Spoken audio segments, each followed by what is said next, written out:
Buried Truth covers real crimes, including graphic content. Viewer discretion is advised. What looks like blood in there? And it's not blood, it's deer meat. What do you have in your trunk? Nothing. Nothing in the trunk at all? Nothing. We're all cambered up. I say we go for it. Pop it. At least be.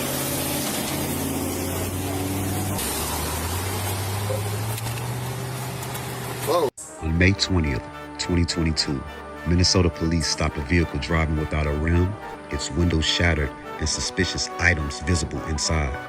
What officers initially believed was a routine traffic stop quickly turned into one of the most disturbing discoveries in state history. The driver, 28-year-old Julissa Thaler, was taken into custody after police discovered she was traveling with the of her 6-year-old son. What the fuck is that? What is this? Yeah. Is it an amp? It looks like a kid's leg. Let's get into some of the buried truth.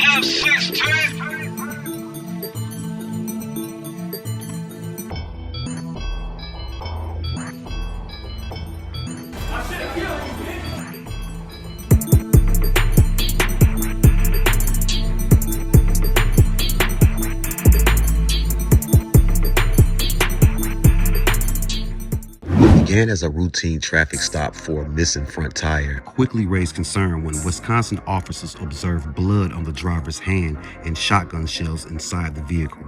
The driver was permitted to leave the scene. Hours later, investigators would uncover the disturbing buried truth behind what she left behind. Yeah, we gotta go grab her. Missing his head. His head? Gone. Not how I thought my Friday morning was gonna go. On May 20th, 2022, officers in Spring Park, Minnesota stopped a Chevy Impala traveling without a tire and observing multiple traffic violations, including a shattered window and apparent bullet damage. What began as a routine stop would soon take a far more serious turn. I don't know what is going on with her, but this is a mess. Yeah. What's going on? I gotta go take her car to go get fixed for her. Okay. Was I speeding? Well, you don't have a tire. I'm going home right now to get her. Okay, where's home? Just down the block. Do you mind if I get on my way? I really can't drive on this. It's gonna break. Right, so that's why you're being stopped right now, because you don't have a tire. Exactly, and I'm on my way. I literally live 1 block away. Clearly, there's something wrong with this driver. However, she explains to the cop that kids were shooting paintballs and BBs at her car earlier, and that explains the damage to her car. Okay, so you said kids were shooting BBs at your window? When was... Wait, look how sinister she looks as she hands the cop her license. Trust me, she wants out of this situation fast. that? Like an hour ago. They were kids that were shooting at your window and you don't know them? Yeah. Did you think about calling the police? I chased him down, and now I'm gonna go call my insurance company. On the dashboard, on the outside of the car. On the outside of the car. Right there, on the outside of the car. What am I looking at? The BB. Okay, am I good to go? What BB? I don't see anything. Sorry. Why don't you take the keys out of the car? Shut it off for me. Put the keys on the dash, how about? Okay. Sir, I've got to get home. I have a ring on my tire. No, you don't have a tire at all. Oh, exactly. That's right. I'm not 100% understanding your story. Could you kind of explain from the beginning? Sure. I was sitting in the Alano AA club, and some kids started shooting paintballs and broke the tire on my car. I said, "Excuse me, you guys, what are you doing?" And they ran off. So now I'm driving home to put a new tire on. And I need to get there before my hub quits. So they shot off your tire with a paintball gun. The suspect's account didn't match the damage officers could see throughout the vehicle. As they looked closer, she appeared to grow visibly anxious. Why is this going up? She's rolling windows up. Why don't you roll that window back down? Sorry, because they were shooting paintballs. Okay, so paintballs don't break a tire, though. Well, they must have been doing something, because it was really... Why is your hand all bloody? I was just itching my finger. You're what?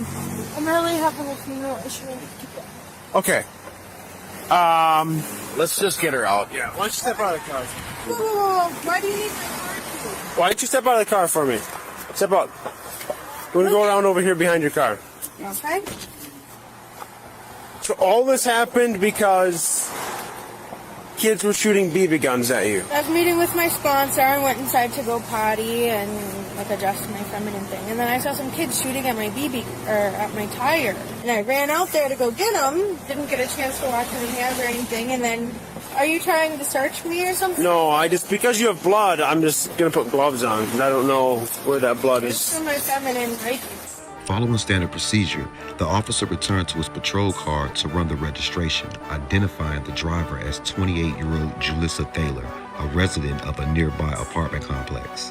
He then contacted her recovery sponsor to verify her claim that they had met earlier that morning, while an assisting officer remained with Thaler, continuing to question her about the unusual circumstances surrounding the stop. Have you ever been diagnosed with anything that No. I need to know about? No. That would... I was just meeting with my with my sponsor this morning for some coffee. I'm tired, it's early.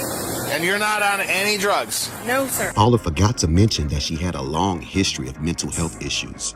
Beginning at age 13, she was repeatedly hospitalized for psychiatric care, an indicator of the severity of her condition. Records show she struggled with ongoing mental health disorders, including depression, a mood disorder, and borderline personality disorder. These were not isolated incidents, but reoccurring events that would continue for years. From the outset, it's important to acknowledge the extent of her documented mental health struggles. What do you used to use? My drug of choice is alcohol. Alcohol. And none of that today? No, sir. Because we can find out pretty easy. You're just going to tell me straight? Definitely not. No drugs. Okay. You said you're at a meeting at 6? Correct. With your sponsor? Yep. Was it at the My building? license, please. Not yet. Free to leave. But you're not free to leave right now. So it says it's closed. Yeah, exactly. We meet in the parking lot. We get Caribou and then we sit in the parking lot of the Eleanor. Okay. All right. Thaler stalls for time, repeatedly ordering officers to leave as her demeanor openly turns hostile. Lacking probable cause, police weigh ending the stop altogether. But when they circle back to her vehicle, they discover something far more disturbing, something that instantly changes the course of the encounter. They spit on it. They threw blood. Okay, hold on here. Hold on. Wait a minute. Hold on. What? You see this? This is blood. No, it's not. It was deer meat. Deer meat? A whole bag of ravioli and groceries over here. Let me see your hand for a second. Can you just show your hand to me? How about the other side? It's just dirty. Okay. It smells like death in there. Deer meat. Doesn't it? It smells like death. I mean... Inside my car is a mess. But Well, you can't really be mad. why didn't you get off the roadway? Because, You guys are being built. like, there's... God, look up. Okay, this is clean.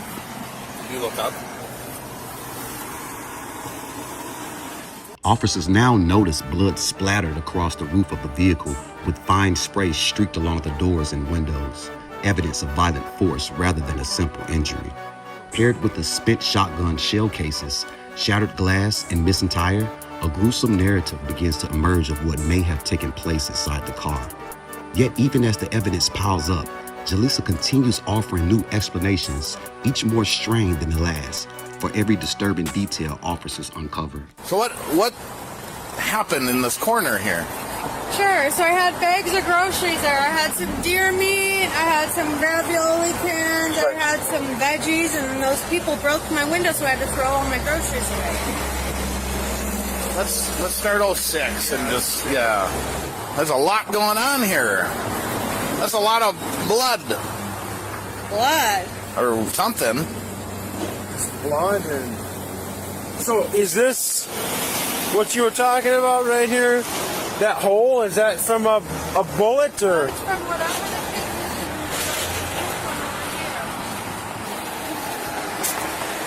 They had some BBs or something.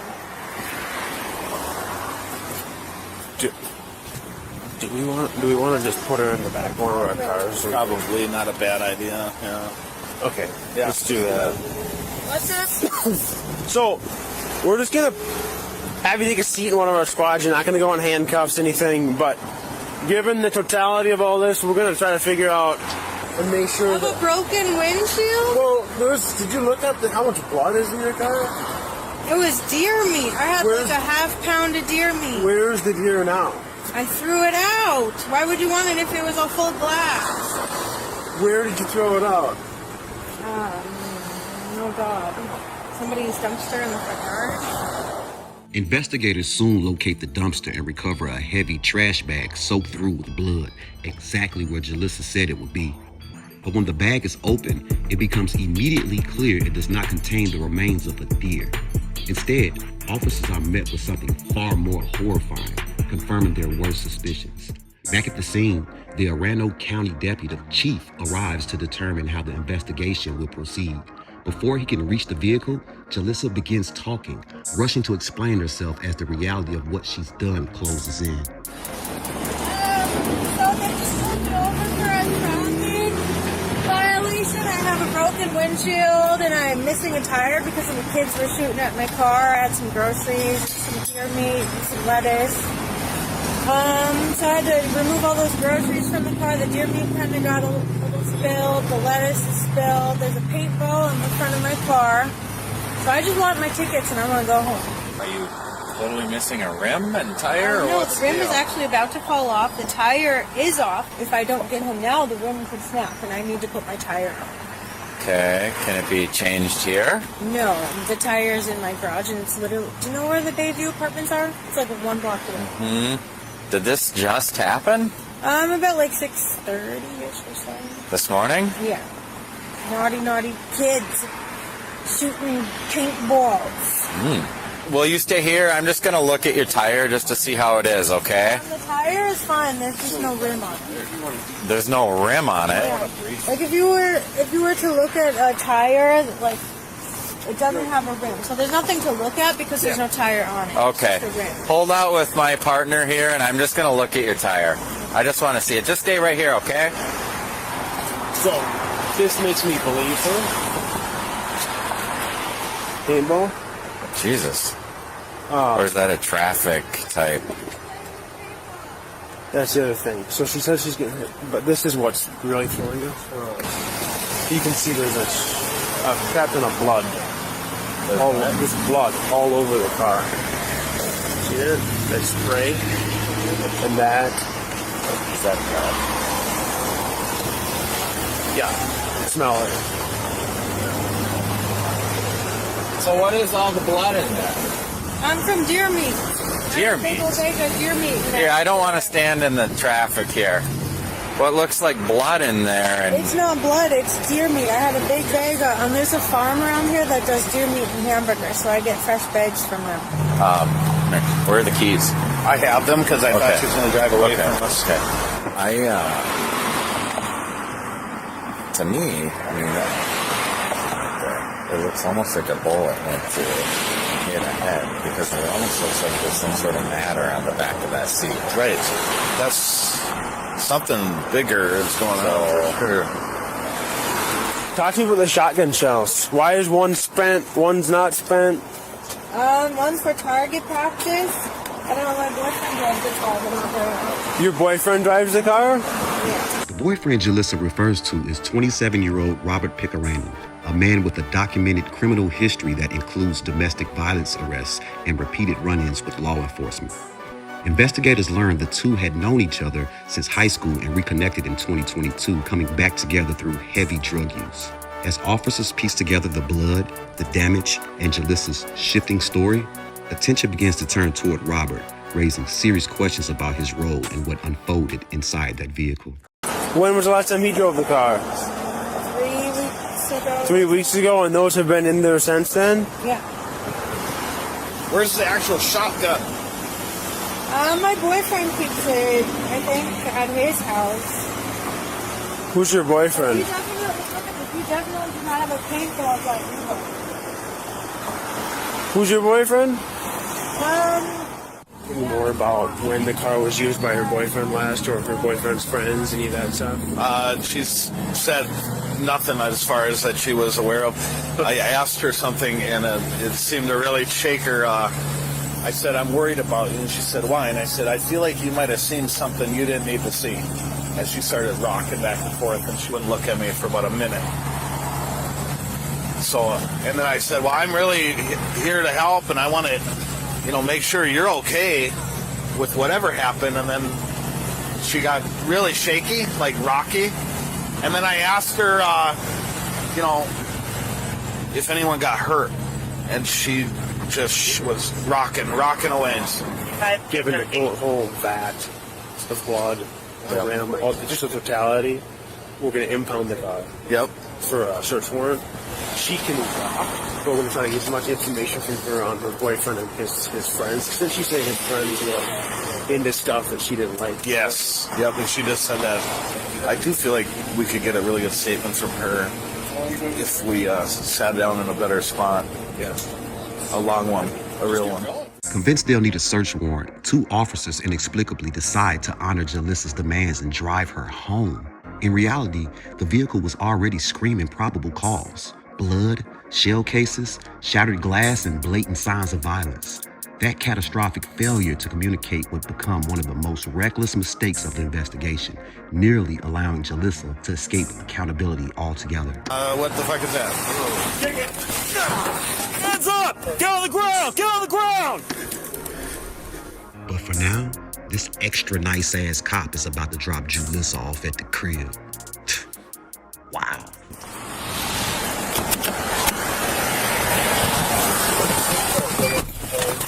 We'll get heat on for you. Oh, awesome. Could you just drive me up the road, please? I'm going to. I certainly am. You guys take your time around here. I have things to do, and you pull people over for having cracked windshield. It's so horrible. I'm not even trying to be rude. It's just like I have personal, like a self. No, you're not being rude. You have every right to ask these questions, and I'm glad you are. There could be a misunderstanding, but there's enough there on our end that we have to be, obviously suspicious, curious, and wonder, and we're not trying to wreck the day, I'll promise you that much. So if I just let you out, you'll figure it out from there? Yes, sir. Thank you very much.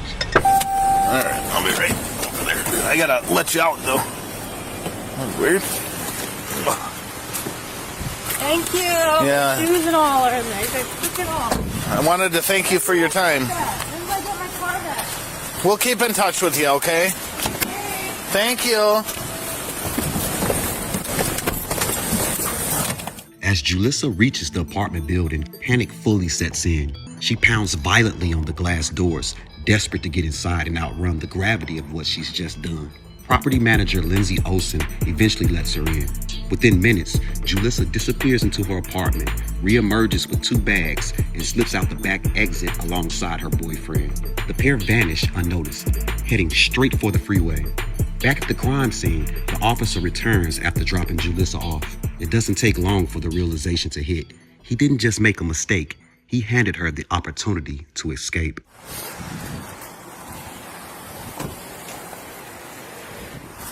Curious your thoughts on one thing.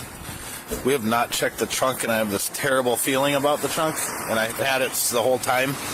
I don't know if we can peek or if we want to leave it alone or knock and say, hey, anyone in there? But I think, in my mind, we have enough probable cause. I mean, there's this here, with the safety measure, we are impounding. that's what I'm kind of bring thinking. something back to our PD that has this. Yeah, We're all cambered up. I say we go for it. Pop it. At least peek. How do you get this guy open on this thing? You'll have to pop it from the door, but I took him because I got him in the umbrella. we had her. I thought she was going to leave on us. I don't have gloves. I degloved already. Whoa.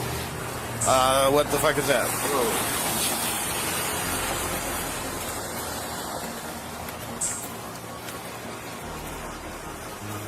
That might be the deer meat that she took out of the car to put in the trunk. Watch yourself. That gun, we don't know if it's loaded or not. What is this? Yeah. Is it an ant? It looks like a kid. Leg.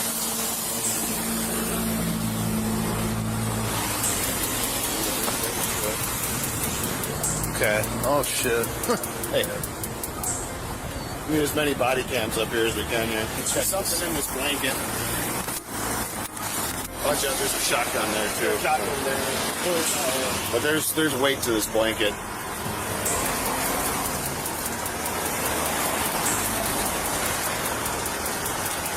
Holy shit. Alright, let's cover it. Yep.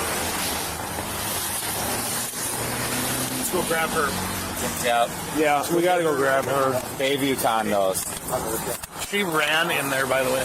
She booked it when she got out. Pull that though, so it doesn't rain.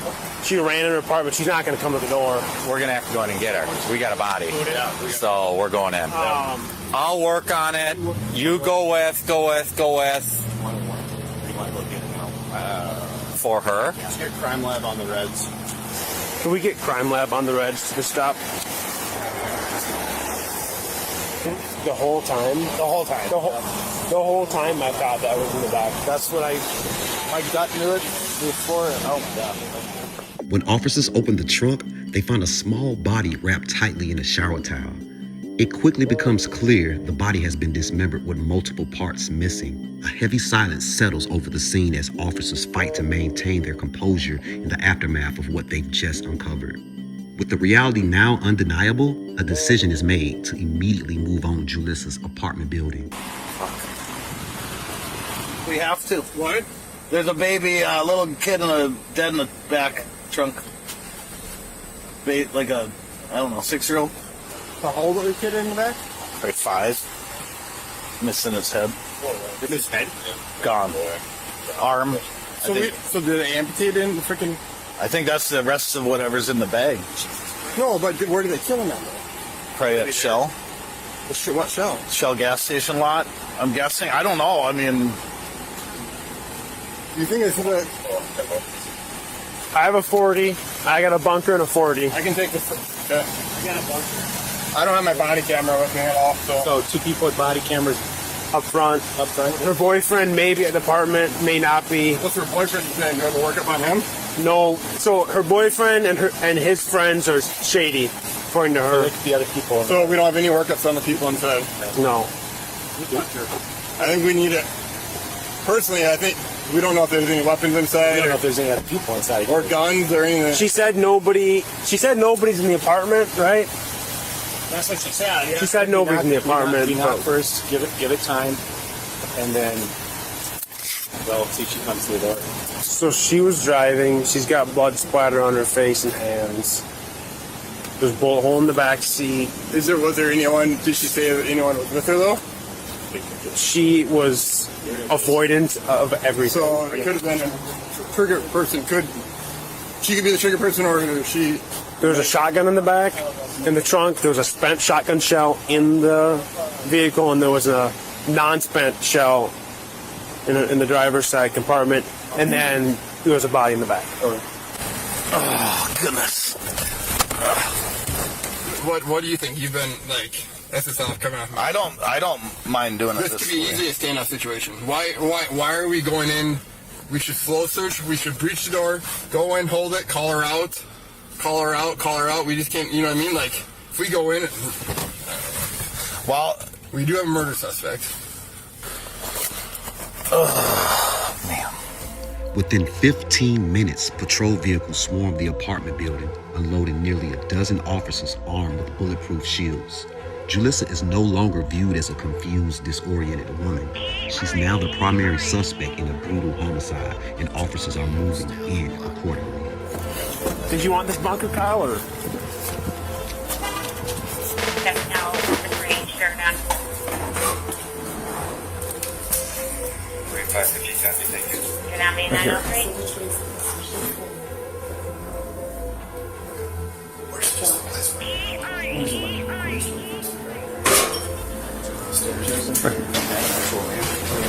No. Cameras on.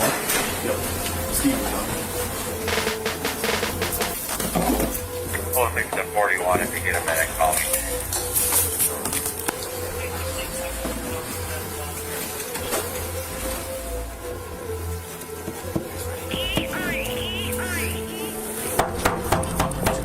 Please come to the door! Please come to the door! Open the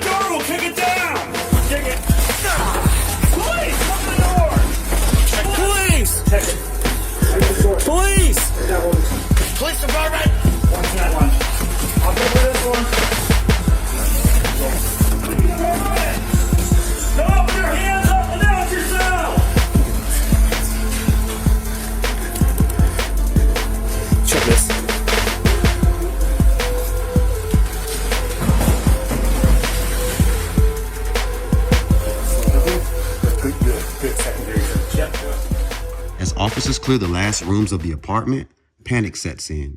Julissa and her boyfriend are nowhere to be found. She's gone. She played them. Radios crackle as officers sprint for the property manager, urgently demanding access to surveillance cameras, racing to rewind the exact moment everything slipped out of their hands. 5681, 1700.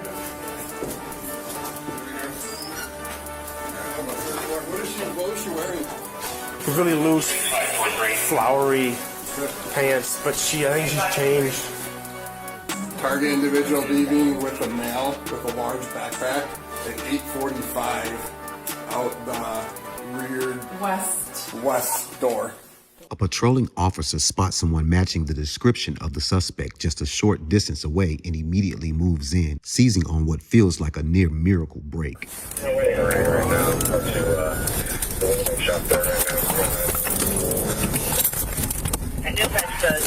Get your hands up! Hands up! Get on the ground! Get on the ground! On the ground! Lay on the ground! 43's got the one gun point. 02's down here to the right. You go to the right. You take him. Don't move.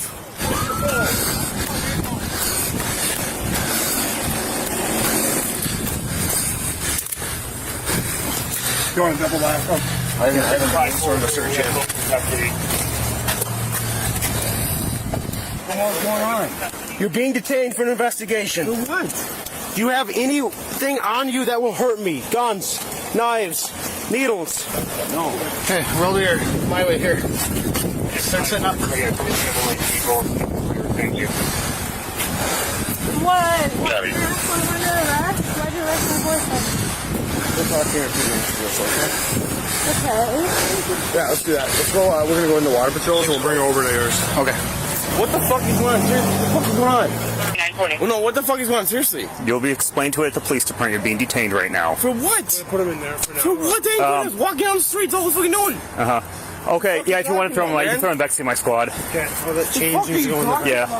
Is he in that one? Sit back. Scoot my way. Scoot my way more. You had to talk with them. Yeah. What'd you learn? I learned that he is not in the... That's not what? I learned that he's not in the... Even she smells like the dead body that we found. She smells like Your mark. Not how I thought my Friday morning was going to go. I was trying to work on a PI report. Julissa stays calm as officers detain her boyfriend. Though Robert appears suspicious, his claims would later be confirmed. Both are placed in separate patrol vehicles as officers regroup. Canaan's canceled, helicopter's canceled, South Lake, Minnetrista, they should all be canceled. So we have hounds for every single day getting your kid out of the car. Is that who you think the body is? Yeah, I think it's a flag road goes to Shirley. Yeah, that's her only kid, Ethan, I think, Eli. And he's all over the fridge. I noted that. That's weird. When she was in the back of his car, I could smell it on her. So what? The dead body smell. Oh, really? Right now, he's a suspect for... Yep, he's a suspect. Yep. I'm assuming this is a first-degree homicide. If you chop someone up, that's a first degree. It's got to be. Who does that? Is it chopped up? Well, if they're missing an arm? Well, a shotgun could do that too. For like a second. Okay, but yeah. And you think it's the kid? Yeah. Holy shit. Already shaken by the grotesque details of the case, officers brace themselves as they locate the dumpster Julissa claimed held discarded deer meat, knowing whatever waits inside is unlikely to match her story. Were you able to see exactly what she threw in? I have no idea. I mean, those 220s look like somebody changed out a bunch of 220s.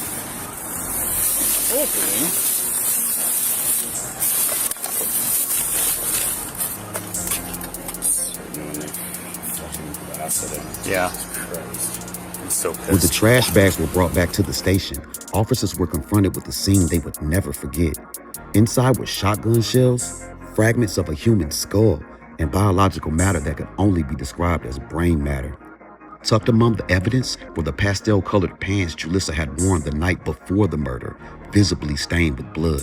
As she was transported to the station, Julissa wasted no time shifting blame, pointing the finger squarely at Robert and accusing him of carrying out the killing alone. If there's something my boyfriend did to the car, can you tell me? Hold on, are you guys saying that stuff was blood splatter? Is that why we're under arrest? No, I'm actually very much avoiding some of this right now because I want to It's my right to make know sure why I'm it's being presented detained. the right way. I want you to have your rights read. I want you to do this right and not just answer stuff and be back and forth. Hey, Hello. how are we? Good. Man, when you guys dropped me off, I was just about to take a bath. Okay, go My boyfriend got ahead and actually we'll go in this room. I think this will be a good spot. What's that? that guy in the next room is super mean. Is that not your boyfriend? No, it is. Oh, it is. He's mean to you though? Oh no. You know what? It might have had something to do with my baby daddy because he's super crazy. And I have like multiple orders of protections against him. I don't trust him. Yeah.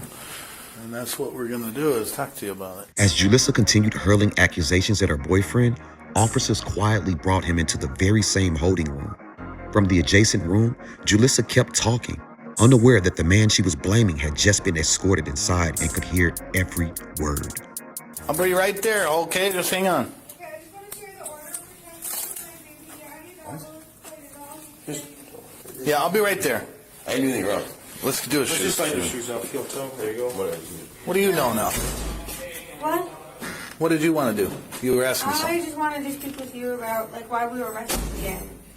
Yep, we're going to get into that. Right now, we're waiting on our investigator to come talk to you. Both suspects were held at the Orlando County Police Station as investigators spent the next 2 days reconstructing a precise timeline of events. Surveillance footage from the Bayview apartment complex shows Julissa and her son, Eli, at approximately 11 p.m. the night before.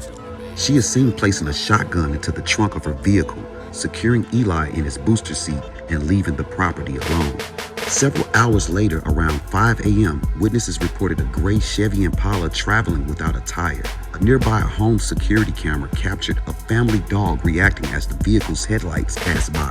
At 6:30 a.m., the Impala was again seen on the road, stopping briefly at a Shell gas station before speeding past dozens of onlookers, still missing a wheel.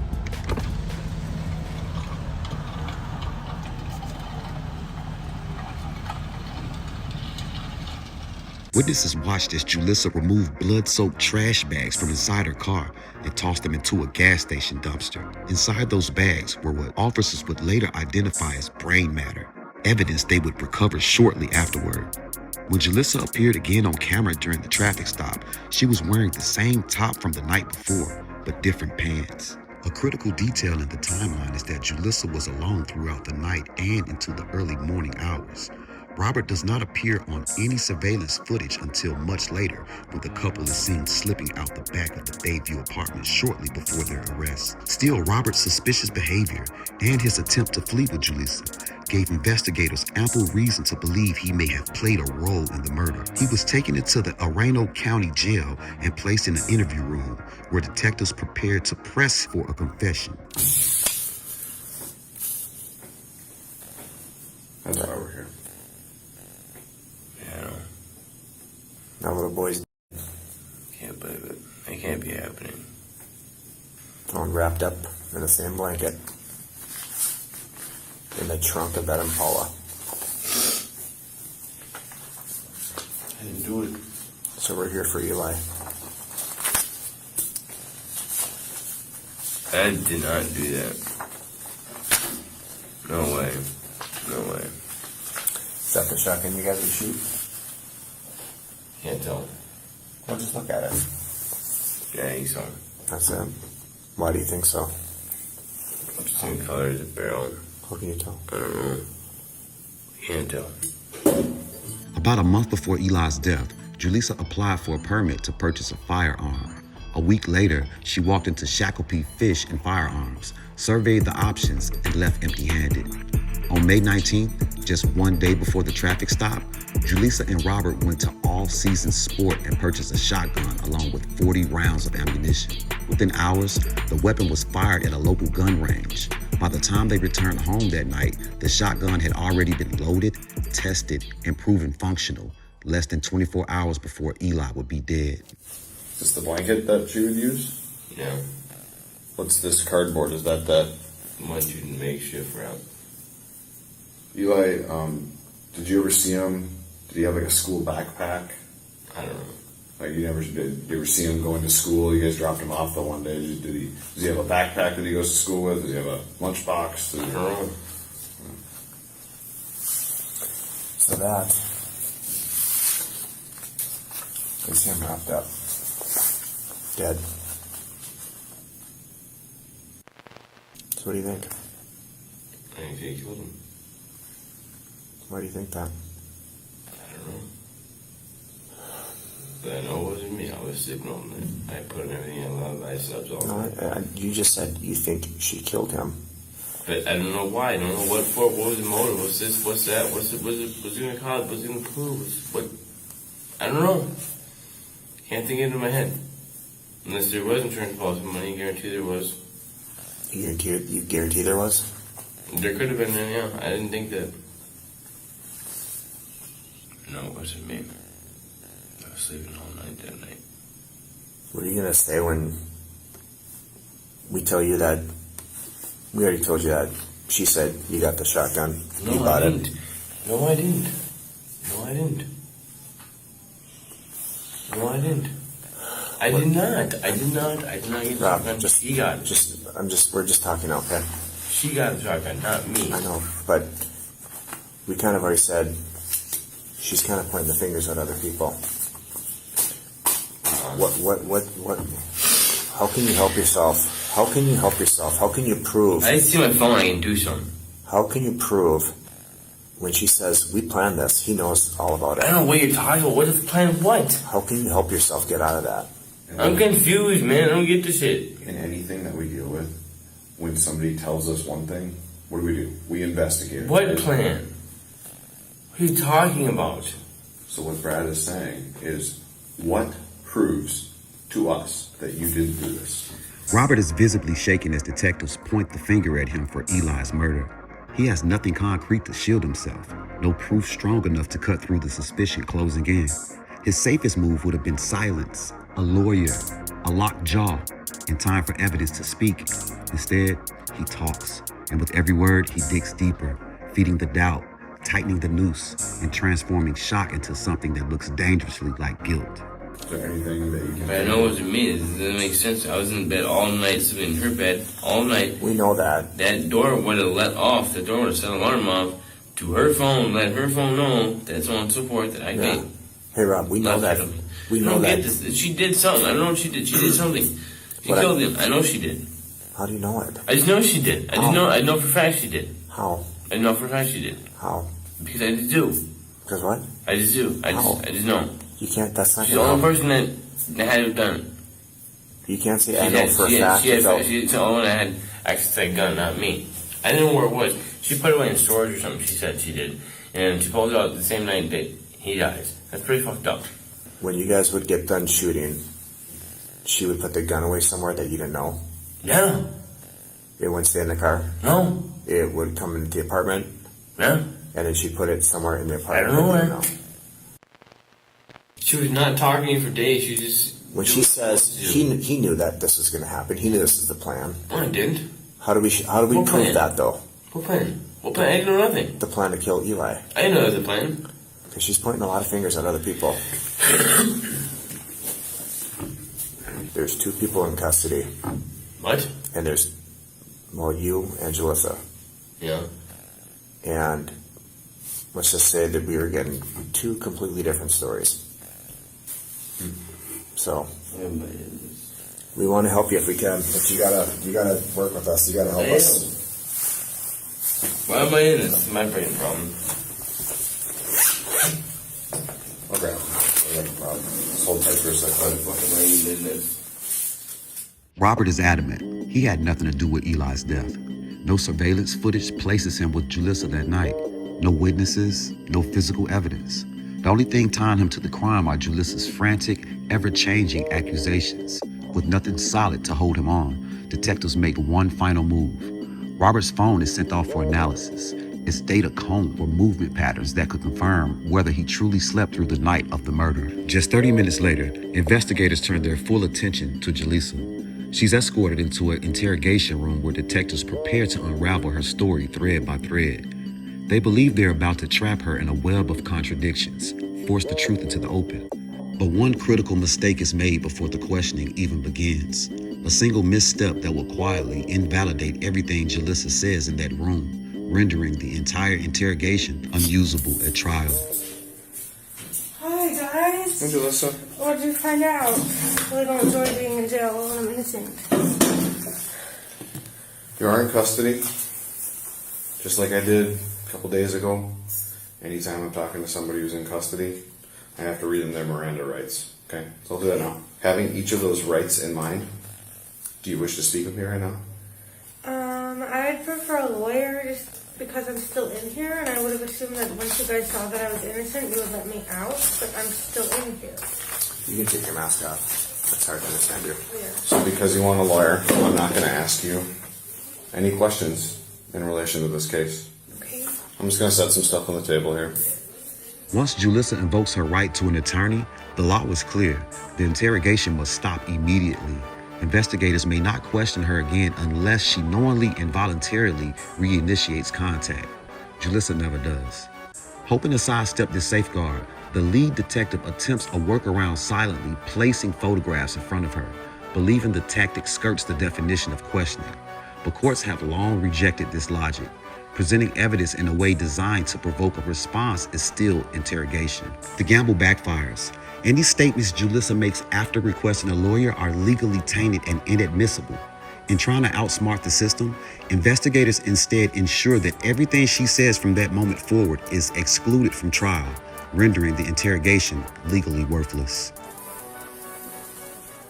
It's your car with a broke out window with a bullet hole through the headrest right there. This is your car with your backpack. Looks like there's some of that deer meat you were talking about right here and here. And here's a spent shotgun shell. There's a close-up of that bullet hole with some of that deer meat. Some of that burn matter, broken glass. This is what happens when I pop the trunk. I see a long-barreled shotgun. The assisting detective tells his partner to slow down before showing the more graphic photos. A gray blanket. Is that a little boyfriend? Yep. That's Eli. It's Eli. Confirmed? Did you confirm it?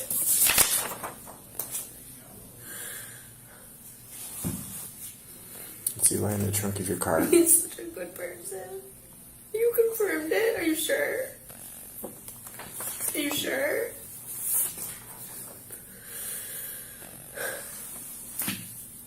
That's a dumpster. That's a dumpster. You know exactly what that is. I don't. And you know exactly what that is. So you confirmed it's my baby boy. I don't want him to be involved at all in whatever they're doing, but you confirmed it's 100% my baby boy? I'm not getting an answer from you, yes or no. That's kind of important. Yeah, that's Eli. So yes?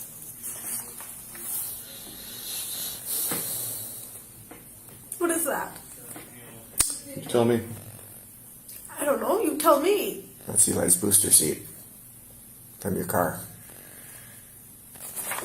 Did you find the people who did this? We're here talking about your dead son. And I'm here telling you who did it. But I didn't know he was dead. You're telling me my baby boy?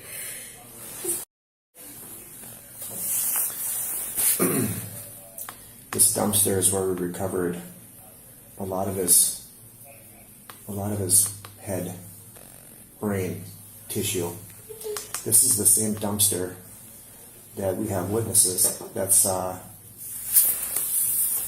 this car with no tire and a broken up window, describing you dumping all this stuff in.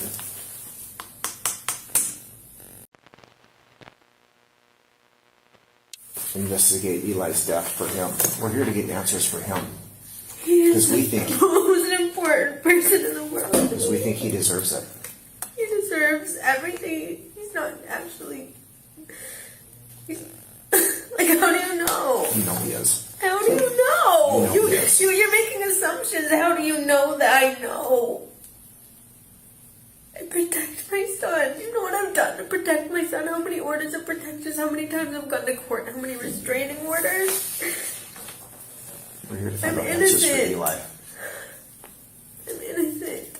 We're here to answer questions for Eli. I really need a lawyer, but I want you to know that this baby boy is the most important person in the world to me. I would never hurt him. I would never do anything to him. I protect him. You have to believe me. This is my baby boy. So we have scenes all around town where you were seen dumping parts of Eli in garbage cans. What do you mean? In garbage cans. I would never do that. Dumpsters. Witnesses saw you take this and throw it into a dumpster. I would never do that. What I would do is be pulled over by the police, scared as heck that they're going to come after my life. Do you want to answer the questions about this? About this Eli death investigation? Do you think I'm innocent? Do you want to answer any questions, or do you want a lawyer? I want a lawyer. Okay. I'm innocent. You want to have This one is more? my baby. You can have one more look at him. This is my baby boy. He's the most important person in the world to me. He is my world. He is so kind. He deserves really good things. He's not a bad person. He doesn't deserve bad things. He deserves people to give him hugs and snuggles and people to protect him. He doesn't deserve this. When you're ready to talk about all the evidence that we have involving you in the death of Eli, Do you believe me when I tell you I didn't let the do deputies it? know, and we'll come back and talk to you. We'll end it at the time. We'll end this conversation. Time is 13:29. Following the interrogation, both Julissa and Robert would stay in the county prison awaiting trial. Robert wouldn't stay long, as detectives saw no movement on his phone the night of Eli's death, alongside CCT showing Julissa left with Eli alone at 11 p.m. He was quickly ruled out of the investigation. The same can't be said for Julissa, who would be charged with first and second degree murder for the death of her own son. She was held on a $2 million bond and would sit in jail for nearly 6 months before the start of her trial. Julissa pled not guilty, continuing with her alibi that both Robert and her ex-boyfriend forced her at gunpoint and eventually killed Eli. Robert would take the stand, testifying that he and Eli were playing with their kittens when Julissa began hitting them. She grabbed her shotgun as well as Eli and went downstairs. He'd fall asleep and wake up to Julissa insisting they need to leave and that police were after them. Assuming they were wanted for drugs, he obliged. Official reports claim Robert held back tears while describing the story. On the day of Julissa's sentencing, she would leave the jury with one final message. To do it. Yes, I would like to say something. Go ahead. I'm innocent. Fuck you all. You're garbage. That's all you're on. Even Julissa's public defender could barely mask the embarrassment, fully aware that her client's fate had already been sealed. Though she would later apologize to the judge for her vulgar courtroom outbursts, the damage was irreversible. On February 16th, 2023, Julissa Thaler was found guilty on both counts of murder and sentenced to life in prison without the possibility of parole. Bearing the impossible, she would spend the rest of her life behind bars.